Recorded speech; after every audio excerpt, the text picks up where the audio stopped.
ರಾಜ್ಯಾದ್ಯಂತ ದ್ವಿತೀಯ ಪಿಯುಸಿ ಪರೀಕ್ಷೆ ನಡೆಯಲಿದೆ.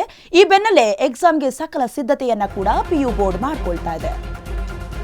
ಇಂದಿನಿಂದ ರಾಜ್ಯಾದ್ಯಂತ ದ್ವಿತೀಯ ಪಿಯುಸಿ ಪರೀಕ್ಷೆ ನಡೆಯಲಿದೆ. ಹೀಗಾಗಿ ಎಕ್ಸಾಮ್ಗೆ ಸಕಲ ಸಿದ್ಧತೆಯನ್ನ ಕೂಡ ಪಿಯು ಬೋರ್ಡ್ ಮಾಡಿಕೊಂಡಿದೆ. ಇಂದಿನಿಂದ ಮಾರ್ಚ್ 20ನೇ ತಾರೀಕಿನವರೆಗೂ ಕೂಡ ಎಕ್ಸಾಮ್ ನಡೆಯುತ್ತೆ. ಇಂದು ಬೆಳಗ್ಗೆ 10 ಗಂಟೆಗೆ ಎಲ್ಲ ಪರೀಕ್ಷೆಗಳು ಕೂಡ ಎಲ್ಲ ಪರೀಕ್ಷಾ ಕೊಠಡಿಗಳಿಂದ ಪರೀಕ್ಷೆ ಆರಂಭವಾಗುತ್ತೆ. ಒಟ್ಟು 7,13,862 ಪರೀಕ್ಷೆ ಅಂದ್ರೆ ವಿದ್ಯಾರ್ಥಿಗಳು ಪರೀಕ್ಷೆಯನ್ನ ಬರೀತಾರೆ. ಪರೀಕ್ಷಾ ಕೇಂದ್ರಗಳಲ್ಲಿ ಪೊಲೀಸ್ ಬಿಗಿ ಬಂದೋಬಸ್ತ್ ಕೂಡ ಏರ್ಪಾಡಾಗಿದೆ. ಈಗಾಗಲೇ ಇಂದಿನಿಂದ ಎಕ್ಸಾಮ್ ಕೂಡ ನಡೀತಾ ಇರೋದು. ದ್ವಿತೀಯ ಪಿಯುಸಿ ಪರೀಕ್ಷೆ ಈ ಜೀವನದ ಟರ್ನಿಂಗ್ ಪಾಯಿಂಟ್ ಅಂತ ಏನು ಕರಿತೀವಿ, ಈ ಪರೀಕ್ಷೆ ನಡೀತಾ ಇದೆ. ಎಕ್ಸಾಮ್ಗೆ ಸಕಲ ಸಿದ್ಧತೆಯನ್ನ ಕೂಡ ಪಿಯು ಬೋರ್ಡ್ ಮಾಡ್ಕೊಂಡಿದೆ ಕೂಡ. ಇಂದಿನಿಂದ ಮಾರ್ಚ್ 20ನೇ ತಾರೀಕಿನವರೆಗೂ ಕೂಡ ಎಕ್ಸಾಮ್ ನಡೆಯುತ್ತೆ. ಇವತ್ತು ಬೆಳಿಗ್ಗೆ 10 ಗಂಟೆಗೆ ಇನ್ನೇನು ಪರೀಕ್ಷೆ ಆರಂಭವಾಗುತ್ತೆ. ಒಟ್ಟು 7,13,862 ಪರೀಕ್ಷಾಭ್ಯರ್ಥಿಗಳ ಭವಿಷ್ಯ ಕೂಡ ನಿರ್ಧಾರ ಆಗತ್ತೆ. ಪರೀಕ್ಷಾ ಕೇಂದ್ರಗಳಲ್ಲಿ ಪೊಲೀಸ್ ಬಿಗಿ ಬಂದೋಬಸ್ತ್ ಕೂಡ ನಡೀತಾ ಇದೆ. ಇನ್ನು ಐಡಿ ಕಾರ್ಡ್, ಹಾಲ್ ಟಿಕೆಟ್ ಇದ್ದವರು ಎಕ್ಸಾಮ್ ಸೆಂಟರ್ಗೆ ಎಂಟ್ರಿ ಆಗಬಹುದು. ಬೆಂಗಳೂರಿನ ಮಲ್ಲೇಶ್ವರಂದ ಎಂಇಎಸ್ ಕಾಲೇಜಿನಲ್ಲಿ ಪರೀಕ್ಷೆಗೆ ಭರಪೂರ ಸಿದ್ಧತೆ ಕೂಡ ನಡೀತಾ ಇದೆ. ಪರೀಕ್ಷಾ ಕೊಠಡಿಗಳಲ್ಲಿ ಸಿಸಿ ಕ್ಯಾಮೆರಾಗಳನ್ನು ಕೂಡ ಅಳವಡಿಕೆ ಮಾಡಲಾಗಿದೆ. ಮೆಡಿಕಲ್ ಎಮರ್ಜೆನ್ಸಿ ಏನಾದರೂ ಇದ್ರೆ ಅಥವಾ ಶೌಚಾಲಯಕ್ಕೆ ಹೋಗಬೇಕು ಅಂತ ಹೇಳಿದ್ರೆ ಅಥವಾ ನೀರಿನ ವ್ಯವಸ್ಥೆಯನ್ನು ಕೂಡ ಅಲ್ಲಿ ಮಾಡಲಾಗಿದೆ. ಇನ್ನು ಬೆಳಗ್ಗೆ 9:30ಕ್ಕೆ ಕೊಠಡಿಗಳಿಗೆ ಸ್ಟೂಡೆಂಟ್ಸ್ ಎಂಟ್ರಿಗೆ ಅವಕಾಶವನ್ನು ಕೂಡ ಕಲ್ಪಿಸಲಾಗಿದೆ. ಪರೀಕ್ಷಾ ಕೇಂದ್ರಕ್ಕೆ ಮಧು ಬಂಗಾರಪ್ಪ ಕೂಡ ಭೇಟಿ ನೀಡುತ್ತಾರೆ. ಬೆಳಗ್ಗೆ 9:30ಕ್ಕೆ ಮಲ್ಲೇಶ್ವರದ ಸರ್ಕಾರಿ ಪದವಿ ಪೂರ್ವ ಕಾಲೇಜ್ಗೆ ವಿಸಿಟ್ ನೀಡುತ್ತಾರೆ. ಪರೀಕ್ಷಾ ಸಿದ್ಧತಾ ಕ್ರಮಗಳ ಪರಿಶೀಲನೆಯನ್ನ ಕೂಡ ಸಚಿವರು ಮಾಡ್ತಾರೆ. ಐಡಿ ಕಾರ್ಡ್, ಹಾಲ್ ಟಿಕೆಟ್ ಇದ್ದವರಿಗೆ ಎಕ್ಸಾಮ್ ಸೆಂಟರ್ಗೆ ಎಂಟ್ರಿ. ಇನ್ನು ಪ್ರಮುಖವಾಗಿ ಯಾರ ಹತ್ರ ಐಡಿ ಕಾರ್ಡ್ ಅಂದ್ರೆ ಅದೊಂದು ಮೆಜರ್ಮೆಂಟ್ ಅಂತ ಏನು ಹೇಳ್ತಾರೆ, ಅಂದ್ರೆ ಐಡಿ ಕಾರ್ಡ್ ಹೊಂದಿರಲೇಬೇಕಾಗತ್ತೆ. ಹಾಲ್ ಟಿಕೆಟ್ ಕೂಡ ಕಡ್ಡಾಯ. ಇದನ್ನ ಹೊಂದಿರುವವರು ಇವತ್ತು ಎಕ್ಸಾಮ್ಗೆ ಅಟೆಂಡ್ ಆಗಬಹುದು. ಇನ್ನು ಮಲ್ಲೇಶ್ವರಂನ ಎಂಇಎಸ್ ಕಾಲೇಜಿನಲ್ಲಿ ಪರೀಕ್ಷೆಗೆ ಸಿದ್ಧತೆಯನ್ನ ನಡೆಸಲಾಗ್ತಾ ಇದೆ. ಒಟ್ಟಾರೆಯಾಗಿ ರಾಜ್ಯದ ಎಲ್ಲಾ ಪರೀಕ್ಷಾ ಕೊಠಡಿಗಳಲ್ಲೂ ಕೂಡ ಕೆಲವೊಂದಷ್ಟು ಮೆಜರ್ಮೆಂಟ್ನ ತೆಗೆದುಕೊಳ್ಳಲಾಗಿದೆ. ಪ್ರಮುಖವಾಗಿ ಮೆಡಿಕಲ್ ಎಮರ್ಜೆನ್ಸಿ, ಯಾರಾದರೂ ಭಯಭೀತರಾಗಿದ್ರೆ ಅವರನ್ನ ಅಥವಾ ತಲೆ ಸುತ್ತುವಂಥದ್ದು ಅವ್ರನ್ನೆಲ್ಲ ಮೆಡಿಕಲ್ ಎಮರ್ಜೆನ್ಸಿ ಕೊಠಡಿಯನ್ನ ಕೂಡ ನಿರ್ಮಾಣ ಮಾಡಲಾಗಿದೆ. ಶೌಚಾಲಯಕ್ಕೂ ಕೂಡ ಹಾಗೆ ನೀರಿನ ವ್ಯವಸ್ಥೆ, ಯಾರಿಗಾದ್ರೂ ದಾಹ ಆಗ್ತಾ ಇದ್ರೆ ಅಥವಾ ಭಯಭೀತರಾಗಿದ್ರೆ ನೀರಿನ ವ್ಯವಸ್ಥೆಯನ್ನು ಕೂಡ ಪರೀಕ್ಷಾ ಕೊಠಡಿಯಲ್ಲಿ ಮಾಡಿಕೊಳ್ಳಲಾಗಿದೆ.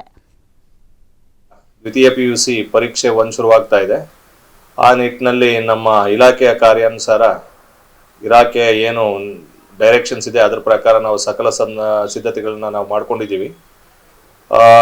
ಈ ಸರಿ ತುಂಬ ಅಚ್ಚುಕಟ್ಟಾಗಿದೆ ಪ್ರಿಪರೇಷನ್ಸು.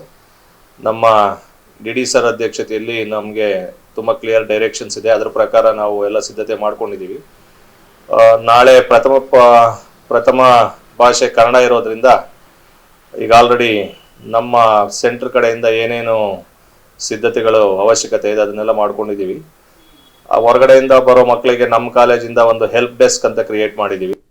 ದ್ವಿತೀಯ ಪಿಯುಸಿ ಇದೇ ವಿಚಾರವಾಗಿ ಹೆಚ್ಚಿನ ಡೀಟೇಲ್ಸ್ ಅನ್ನ ಕೊಡ್ತಾರೆ ನಮ್ಮ ಪ್ರತಿನಿಧಿ ಲಕ್ಷ್ಮಿ. ಇವತ್ತಿನಿಂದ ದ್ವಿತೀಯ ಪಿಯುಸಿ ಪರೀಕ್ಷೆಗಳು ನಡೀತಾ ಇದೆ.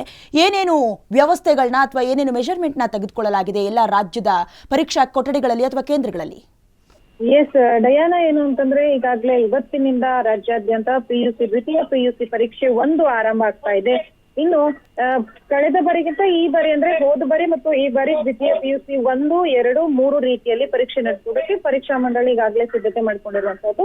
ಪರೀಕ್ಷೆ 1ರ ಬಳಿಕ ಪಾಸ್ ಆಗಿರುವಂತಹ ವಿದ್ಯಾರ್ಥಿಗಳಿಗೆ ಇನ್ನು ಅವಕಾಶ ಇರುತ್ತೆ, ಹೆಚ್ಚಿನ ಅಂಕಗಳನ್ನ ಗಳಿಸಬಹುದು ಅಂತಂದ್ರೆ ಪರೀಕ್ಷೆ 2, ಪರೀಕ್ಷೆ 3 ಸಹ ಬರೀಬಹುದು. ಆದ್ರೆ ಇವತ್ತು ಒಂದಷ್ಟು ವಿದ್ಯಾರ್ಥಿಗಳು ಭಯದಲ್ಲೇ ಎಕ್ಸಾಮ್ ಸೆಂಟರ್ಗೆ ಬರ್ತಾ ಇರುವಂತದ್ದು. ಸುಮಾರು 7,13,862 ವಿದ್ಯಾರ್ಥಿಗಳು ಇವತ್ತು ದ್ವಿತೀಯ ಪಿಯುಸಿ ಪರೀಕ್ಷೆಯನ್ನ ಎದುರಿಸ್ತಾ ಇರುವಂತದ್ದು. ಅದರ ಜೊತೆಗೆ ಸಾಕಷ್ಟು ಪರೀಕ್ಷಾ ಕೇಂದ್ರಗಳಲ್ಲೂ ಸಹ ಸಾಕಷ್ಟು ಮುನ್ನೆಚ್ಚರಿಕಾ ಕ್ರಮಗಳನ್ನ ಕೈಗೊಳ್ಳುವುದರ ಜೊತೆಗೆ ಒಂದಷ್ಟು ವ್ಯವಸ್ಥೆಗಳನ್ನ ಮಾಡ್ಕೊಂಡಿರುವಂತದ್ದು. ವಿದ್ಯಾರ್ಥಿಗಳಿಗೆ ಸುಮಾರು 9:30 ಗಂಟೆಗೆ ಪರೀಕ್ಷಾ ಕೊಠಡಿಗೆ ಅಂದ್ರೆ ಕಾಲೇಜ್ಗೆ ಎಂಟ್ರಿ ಅವಕಾಶ ಕೊಡ್ತಾರೆ. ಅದಾದ ಬಳಿಕ ಪರೀಕ್ಷಾ ಕೊಠಡಿಗೆ ಎಲ್ಲಾ ರೀತಿಯಾದಂತಹ ಚೆಕ್ ನ ಮಾಡ್ಬಿಟ್ಟು ಐಡಿ ಕಾರ್ಡು ಮತ್ತೆ ಪರೀಕ್ಷಾ ಪತ್ರವನ್ನ ಇರುವಂತಹ ವಿದ್ಯಾರ್ಥಿಗಳಿಗೆ ಮಾತ್ರ ಪರೀಕ್ಷಾ ಕೊಠಡಿಗೆ ಅಲೌ ಮಾಡುವಂತದ್ದು. ಅದರ ಜೊತೆಗೆ ಯಾವುದೇ ರೀತಿಯಾದಂತಹ ಮೆಡಿಕಲ್ ಎಮರ್ಜೆನ್ಸಿ ಆಗಿರ್ಬೋದು, ಶೌಚಾಲಯದಾಗಿರ್ಬೋದು, ಅದರ ಜೊತೆಗೆ ನೀರಿನ ವ್ಯವಸ್ಥೆಯನ್ನು ಸಹ ಈಗಾಗಲೇ ಸಂಪೂರ್ಣವಾಗಿ ಕೈಗೊಂಡಿರುವಂತದ್ದು. ಪರೀಕ್ಷಾ ಕೊಠಡಿಯ 200 ಮೀಟರ್ ವರೆಗೂ ಯಾವುದೇ ಆದಂತಹ ಜೆರಾಕ್ಸ್ ಸೆಂಟರ್ಗಳಾಗ್ಲಿ ಅಥವಾ ಬುಕ್ ಸ್ಟಾಲ್ ಗಳನ್ನ ಬಂದ್ ಮಾಡುವುದಕ್ಕೆ ಈಗಾಗಲೇ ಮಾಹಿತಿಯನ್ನ ತಿಳಿಸಿರುವಂತದ್ರ ಜೊತೆಗೆ ಪೊಲೀಸರ ಬಿಗಿ ಬಂದೋಬಸ್ತ್ ಭದ್ರತೆಗೂ ಕೂಡ ಈಗಾಗಲೇ ಸಾಕಷ್ಟು ವ್ಯವಸ್ಥೆಯನ್ನ ಮಾಡಿರುವಂತದ್ದು. ಸಂಪೂರ್ಣವಾಗಿ ಪರೀಕ್ಷಾ ಕೊಠಡಿಯ ಮುಂಭಾಗದಲ್ಲಾಗಿರ್ಬೋದು, ಸುತ್ತಮುತ್ತಲಲ್ಲಾಗಿರ್ಬೋದು ಯಾವುದೇ ರೀತಿಯ ಜನರಿಗೆ ನಿರ್ಬಂಧಗಳನ್ನ ಹೇರಿರುವಂತದ್ದು, ಯಾರು ಇಲ್ಲಿ ನಿಲ್ಲದೆ ಇರುವ Okay. ರೀತಿಯಲ್ಲಿ. ಸೊ ಒಟ್ಟಾರೆಯಾಗಿ ವಿದ್ಯಾರ್ಥಿಗಳಿಗೆ ಪರೀಕ್ಷೆ ಬರೆಯುವುದಕ್ಕೆ ಸಾಕಷ್ಟು ರೀತಿಯಲ್ಲಿ ವ್ಯವಸ್ಥೆಯನ್ನ ಮಾಡೋದ್ರ ಮೂಲಕ ಈಗಾಗಲೇ ರಾಜ್ಯದ ಪರೀಕ್ಷಾ ಕೇಂದ್ರಗಳು ಒಂದಷ್ಟು ಕ್ರಮಗಳನ್ನ ಕೈಗೊಂಡಿರುವಂತದ್ದು. Diana, thank you Lakshmi ಡೀಟೇಲ್ಸ್ಗಾಗಿ.